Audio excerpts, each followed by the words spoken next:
कपड़े धोने वाली बहू। शादी के पहले से ही विभा को कपड़े धोने का बड़ा शौक था। कभी नल के नीचे तो कभी तालाब के पास। अरे मेरी नीली वाली लुंगी नहीं दिख रही है। विभा की अम्मा, कहाँ रखी है लुंगी? अरे वो तो विभा ने परसों ही धोकर रखी थी आपकी अलमारी में, देखो वहीं होगी। वो ना मैंने आज धो दी, मुझे लगा कि गंदी हो गई होगी। अरे कैसे गंदी हो गई थी? उसे तो मैंने पहना भी नहीं। हे भगवान, इस लड़की के कपड़े धोने की आदत से परेशान हो गया हूँ मैं। जितना तो घर में राशन नहीं आता, उससे कहीं ज्यादा डिटर्जेंट पाउडर का खर्चा है। इसकी शादी करवा दो, शादी। जाए अपने घर में ही करे काम, फिर चाहे घर के कपड़े धोने हो या पूरे गांव के। हाँ ठीक बोल रही हो, देखता हूँ मैं कोई लड़का। वो दिन भी आ जाता है जब विभा को देखने लड़के वाले आ जाते हैं। लड़की मुझे अच्छी लगी। होने वाली सास कहती है, बेटी अगर कुछ पूछना है तो पूछ लो। वैसे तो हमारी लड़की बहुत ही शर्मीली है, जो बोल दो वो मान लेती है, इसे क्या पूछना होगा। अरे कैसी बात कर रही हो माँ, मुझे इन लोगों के घर रहना है, सवाल तो कई है। हाँ हाँ बेटा, पूछ लो ना, क्या पूछना है। आप लोगों के घर कपड़े कौन धोता है? सास का मुंह बन जाता है। देखो, अगर तुम ये कहना चाहती हो कि तुम्हें कपड़े धोने नहीं आते तो सुन लो, कपड़े मैं ही धोती हूँ, लेकिन तुम्हारे आ जाने के बाद मैं रुमाल तक नहीं धोऊंगी। अरे चुप रहना भाग्यवान, बहू बेचारी घर आई नहीं, उसे डराना शुरू कर दिया। वो क्या है ना बिटिया, अभी तक तो ये कल्लू की माँ ही धोती थी, लेकिन अब तुम्हारे पापा तो दहेज में वॉशिंग मशीन देंगे ही। तभी विभा की माँ बोल पड़ती है, सवाल भी पूछा तो क्या। वैसे भाई साहब, मशीन की तो फिर भी कपड़े धोने की कैपेसिटी होती है। मतलब जो बिटिया दे रहे हैं ना विभा, इसे कपड़े धोने का बहुत शौक है। ये आप लोगों के क्या, आस पड़ोस गांव मोहल्ले सबके कपड़े धो दे और उफ तक ना करे। बाहर देखा नहीं आपने कितने कपड़े सूख रहे हैं? सब हमारी बिटिया ने ही तो धोए हैं। बस भी करो ना माँ, शर्म आ रही इतनी तारीफ सुनकर। और तो और एक दाग निकाल कर दिखाओ तो मान जाऊं। हाँ अच्छा अच्छा, माफ करना बेटा, मैंने गलत समझा। हमें तो रिश्ता बहुत पसंद है। और ऐसे जुड़ जाता है रिश्ता कपड़े धोने का शौक रखने वाली विभा का। उसकी शादी हो जाती है कोयला फैक्ट्री में काम करने वाले कल्लू के साथ। शादी के बाद अचानक विभा चिल्लाती हुई सास के पास आती है। सासू माँ, अरे सासू माँ कहाँ है आप? ये तो धोखा है, धोखा दिया आप लोगों ने मुझे। इसे ससुर के चक्कर के बारे में पता चल गया।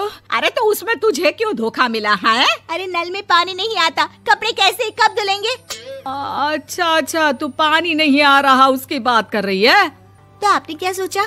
कुछ नहीं। अच्छा, तेरी माँ ने कहा था कि कपड़े धोने का शौक है तुझे, याद आया मुझे। शौक शौक बोलकर कपड़े धोने वाले मेरे जुनून को कम ना आके सासू माँ, कपड़ा धोना मेरा गुरूर है। तभी पति भी वहाँ आ जाता है। अभी अभी मैंने इसे सनी देओल की फिल्म दिखाई है, उसी के डायलॉग मार रही है माँ। अच्छा सुन, साफ साफ बता रही हूँ, पानी सुबह 4 से 6 और शाम को 10 से 12 आता है, समझी? विभा टाइमिंग सुनकर हैरान हो जाती है। ये क्या भूतों का मोहल्ला है? सुबह 4 बजे उठकर कौन कपड़े धोता है? 4 बजे टंकी में पानी जाता है, फिर सारा दिन धोना ना, किसने मना किया? अरे कैसी बात कर रही हैं? 200 लीटर की टंकी में कितने कपड़े धो लूंगी मैं? सुबह ही उठ जाऊंगी मैं। अब क्या था, विभा सुबह 4 से लेकर रात के 12 बजे तक कपड़े ही धोती रहती। एक रोज सास पड़ोस से निकलकर कहीं जा रही होती है कि साथ वाली कहती है, हाँ कल्लू की माँ, जरा ये बताओ कि 2 साड़ी है, 2 ब्लाउज और एक पेटीकोट और एक नाड़े वाला लंबा कच्छा। हाँ तो? अरे तो क्या, कितना लोगी धुलाई ये बताओ। धोबन दिख रहे हैं हम क्या?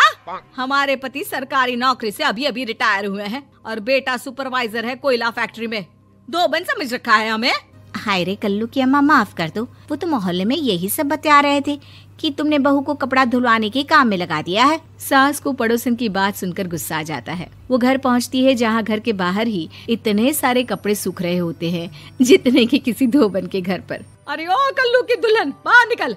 माँ जी यहीं आ जाओ, बाथरूम में चादर धो रहे हैं हम। अरे अभी हम धोते हैं, तुमको बाहर निकलो। ये आस पड़ोस वाले बोल रहे हैं कि हम बहू से कपड़े धुलवा धुलवा कर उसे कपड़ा धोने वाली बना दिए हैं। अरे छोड़ो ना माँ जी, किन लोगों की बातों में आती हो? आस पास के लोगों का तो काम ही होता है कि वो किसी तरह सास बहू को लड़ा दे। बहू सारे घर के कपड़े धोती है, ये क्या कम है? बोलिए। सास को भी लग जाता है कि वो बहू का ये सनकीपन नहीं छुड़वा सकती, इससे अच्छा है कि खुद ही चुप हो जाए। एक रोज सास और बहू मंदिर जाते हैं, जहाँ सास की साड़ी वहाँ खड़ी भीख मांगने वाली से मिलती है। माँ जी क्या बात है, आपकी साड़ी उस भिखारन से कितनी मिल रही है ना? हाँ हाँ देखो तो, दोनों की साड़ी मिल रही है। क्या बात है कल्लू की अम्मा, तुम खुद को तो अफसर की बीवी बताती हो और ऐसी सिंपल सी प्लेन साड़ी पहनकर घूमती हो। सिंपल और प्लेन नहीं है ये साड़ी। तो क्या सोने के धागे से फूल बने हैं? कुछ भी सासू माँ, कुछ भी।